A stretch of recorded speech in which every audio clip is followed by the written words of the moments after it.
this Sam Bennett character continues to really be a huge story. He's been a very good Florida Panther, and he's had a very good playoff. But he's got 3 goals already in the series.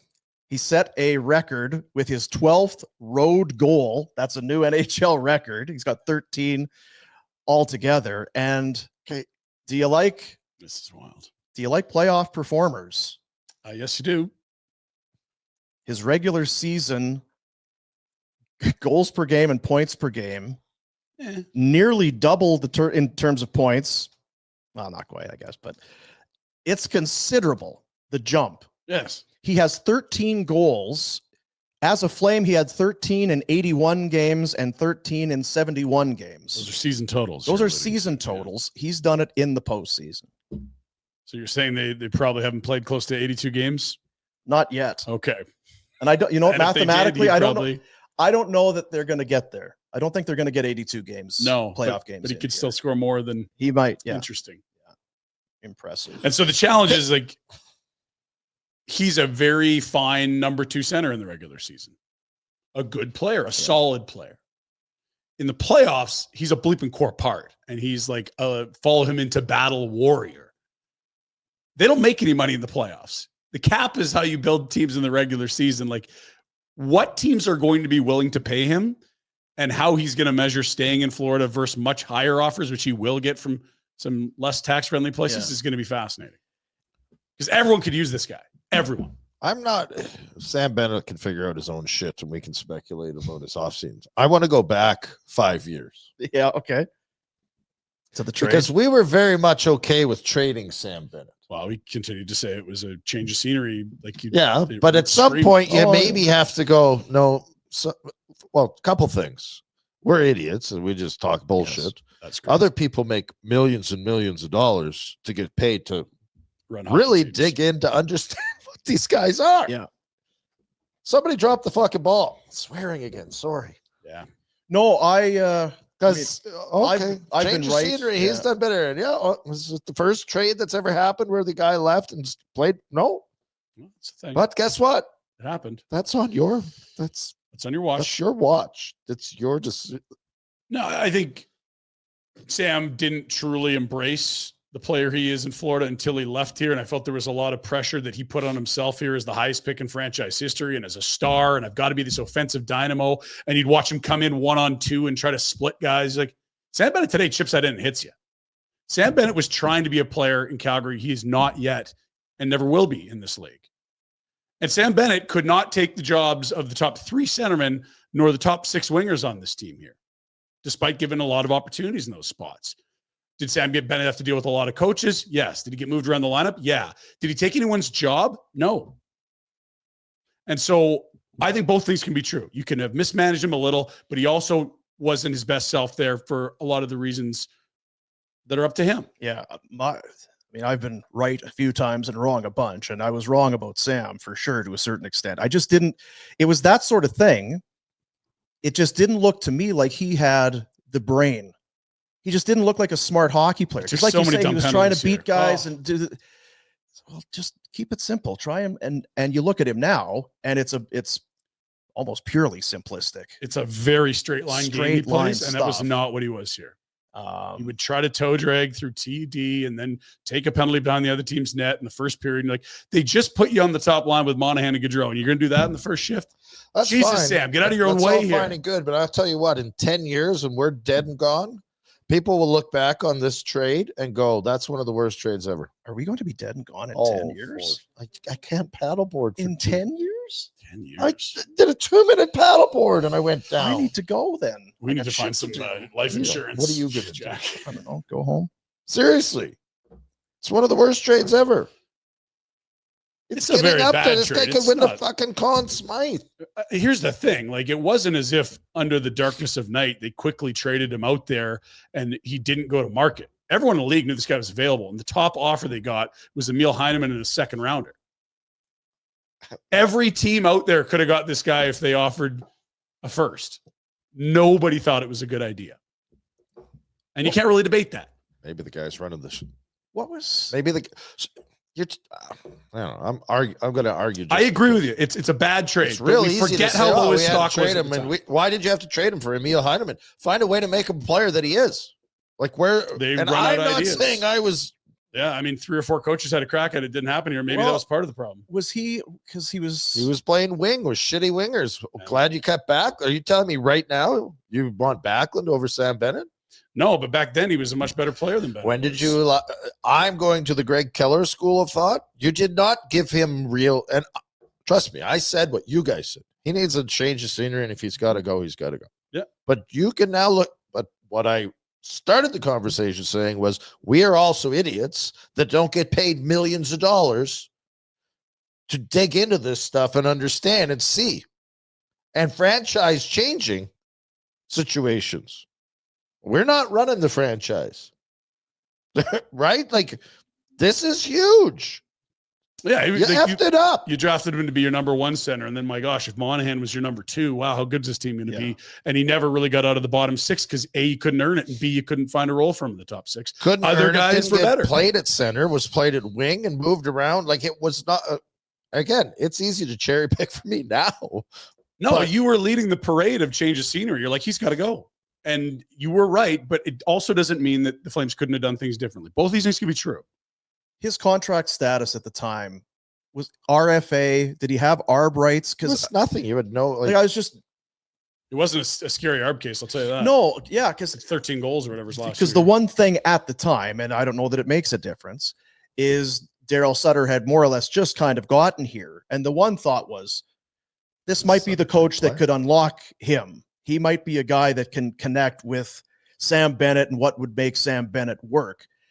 But the deal was done. And then trying to remember when the trade was, because Daryl came in, he They were in relieved Montreal. Jeff Ward got relieved. They had Ryan Husk behind the bench for 2 games, and Daryl went into COVID protocol to Right. get healthy. They had to clear before you could join the teams. And then he had him down the stretch.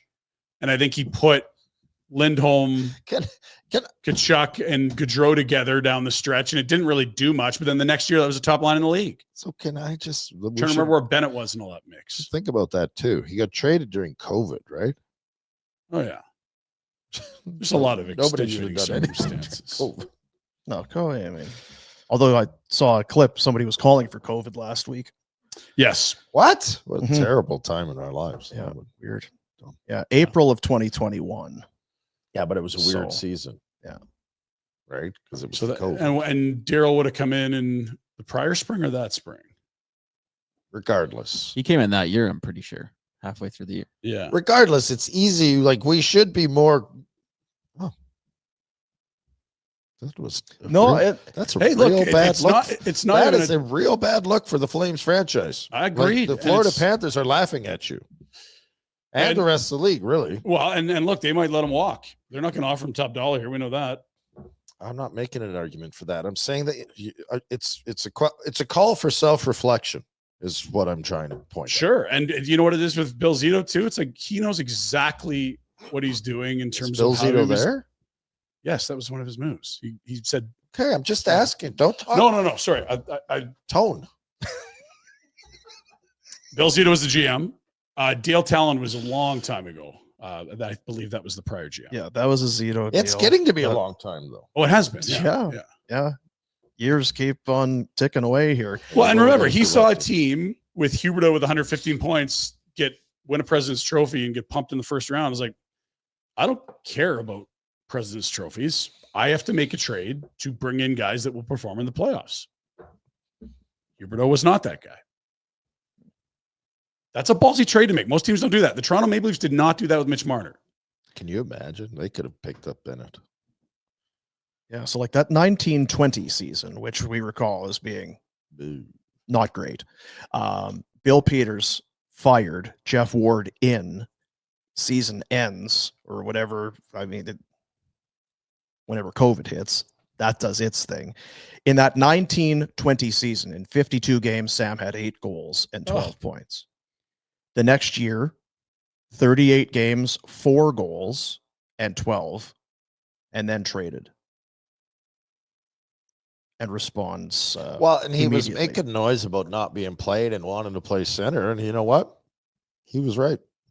Well, remember Jeff Ward was asked before the start of the season, where's Sam Bennett going to play? Center. Matter of factly, center. And I can't remember how long that lasted or if it even started. I can tell you it didn't go well when it did happen. Yeah, it was not a project they invested any amount of time in, for sure. And then on the flip side, good for the player. He gets the change of scenery and makes the most of it. He got 15 points in his first 10 games. And then had 5 in 5 in the postseason. And then the next year, 28 fucking goals. Yeah. He was exactly what they needed.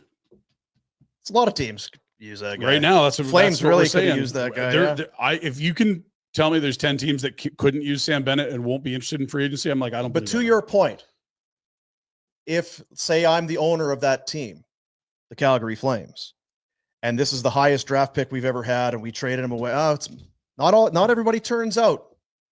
But if a switch almost is flipped like that, you become a point per game guy. In the next 10 games, you go 15 points. The next season, 28 goals. It would be, fellas. what are we doing downstairs? Right? What went wrong? What's going on in the kitchen? Yeah. Because it's possible we have the ingredients for something special here, Right. but nothing special is coming out of that kitchen. To your point, which I think is the trade is one thing, but it's the development and the maybe did he play with good enough players? They didn't have many good players. No, they didn't have good players. It's not they true. Had good teams. It's the opposite of that. They were competitive and had good players, so they wouldn't put him higher in the lineup. With now? Second line, so he would be with. Is he out there with Kachuk ever? For Hagee, and who's the other rat there? Because Lundell, Listerinen, and Marchand is the third line. Top line's Reinhart, Barkov. Anyway, Rodriguez and Kachuk, according to Daily Faceoff. Yeah, so they've moved Kachuk around. Okay, so but second line center since he's been. Guess who was here? Yeah, Kachuk. Oh, yeah. But again, if you go back and put yourself in the shoes of the, let me finish. We go back and sorry, I'm interrupting. Okay, so I think he had 5 coaches here. Correct me if I'm wrong. Hartley, Gulletson, Peters, Ward, Sutter. Okay. So that's tough on a guy for sure. And that who's in charge of that? Is that the owner? Is that the GM? Is it a combination of all management? Sure. I don't know. But it's part of the problem, but it's also kind of like there's a lot of guys that had a chance to figure this kid out and couldn't do it. Like there's Hall of Fame coaches that could not make this guy work. Wow. And he couldn't take the jobs of the Michael Frolik. Well, Ward's not a Hall of Famer. No, well, Sutter is. Yeah. So one. Sutter was hired March 4th of 2021. Yeah, so he's gone. So a month later, they traded Sam. Yeah. So it was going to be a project at that point for sure. That's my recall on it was, do you give Daryl a go? Do you try and sign Sam one more time? And maybe who knows, behind the scene, Sam wants out. Sam's not. Maybe that's happening. Because, to your point, he's gone through a bunch of coaches and a bunch of this. Who knows? Highest drafted player. He's supposed to be a star. It's not happening. He's frustrating. His play's falling apart. He's taking bad penalties. He's not putting up any points. He can't win a job in the top 9. You're trying to make home ice in the playoffs. That was a lot of the years here, what I just described. So do you now say, like we always talk about it, it's like, oh, who's he playing with? How about you make the guys around you better? He was nowhere near a player of that caliber. And then when he gets to Florida, they put him on a line with Anthony Duclair and Jonathan Huberdeau, and Huberdeau has 115 bleeping points. It's insane. I don't care about Huberdeau. It's like the Marty St. Louis thing where the guy explodes the moment he leaves, and you're like, is this franchise cursed or doomed? Or shittily organized? And it was coaching and GM changes with that's what I'm saying. It's St. the Louis as well. Self-reflection thing. Yeah. No one. We're all guilty. Yeah. Sam's got to go. He's not playing well. Takes penalties. He's not fit. Okay. We don't run the team. I don't run a multi-million-dollar organization. Billion-dollar organization. And you're letting possibly the Conn Smythe Trophy winner. Yeah. When's the last time a guy like Sam Bennett was up for free agency? You know what I mean? Like, There's always big names in free agency, Yeah, but there's not always big names that have gone to the Stanley Cup Finals 3 years in a row and been dominating. That said, there are two guys, and isn't it funny? Both are going to be free agents, Mitch Marner and Sam Bennett. And one guy is being crushed about his playoff performance, and the other guy is being lauded and will get paid almost primarily because both are going to leave under Treliving's watch as well, potentially. He was the one that orchestrated the Bennett trade, and he had the opportunity to trade Mitch Marner a year ago. The no trade kicked in, and that was tough timing for him. He had just arrived there. But now you're probably going to lose that asset for nothing. And sure, you get the cap space, but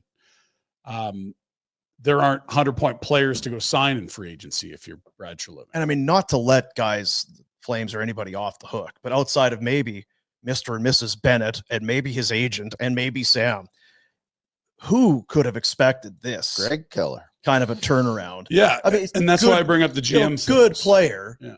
But he's a driving force for this team in the postseason. Okay. Put your owner hat on. Where's that? I'll need to get one. Owner hat. Put your owner hat on. And I mean, it's too far back now. But I bet you he's seeing this going, oh, there's a few things. There's no question. You're not happy about that. You're not happy about Tkachuk and how that trade's turned out. You go even deeper. The kid you put on waivers and got the first rounder went to Phoenix. Schmidt. No. Valimaki. He hasn't really done anything since. But still, you're not happy. We put him on. We lost our first rounder to wait. There's just Giordano, Monahan. I feel like Gio, the owner, probably had some say in. That's a guy. I don't know if they. I think the GM probably would have liked to have traded Gio. It's my thought. This is pure speculation. When a guy's been a one jersey player, it almost becomes the management decision above the GM, if you know what I mean. Maybe I'm wrong. We could S-talk the Oilers or we can S-talk our team. But you go back and that's why they're in a rebuild. Yes. Like we all understand how they got here. It was bad decisions. You can go back further. You had an extension on the table with Johnny. You balked at his number. He left a year later. You could have had him way less than what he went for on market. You had the opportunity to extend Matthew Tkachuk on a max or a 7-year deal instead of 3, but you were so tight against the cap with your Michael Furleeks and your Travis Hammoniks and such, you couldn't do it. That came back to bite you. There's lots of mistakes here. Yeah. Like, absolutely. It's you're saying it's a horrible trade. It is. It's not losing Jack Eichel for what the Buffalo Sabres. It's very similar. It is, but one's a number 1 center, number 2. But yeah, like it's a horrible. You got something in return for Buffalo. You got nothing for Sam Bennett. Like what was? Yeah, the second and Emil Heineman. They got pieces they can at least move again. Buffalo with the. Yeah, and you moved Heineman again. I think in the Toffoli deal or for one like that. Anyway. Yeah. Hey, buddies. Thanks for watching. We appreciate it. Also, if you could throw in a like and subscribe, it does help us out with what it is we are doing. And check out more at flamesnation.ca.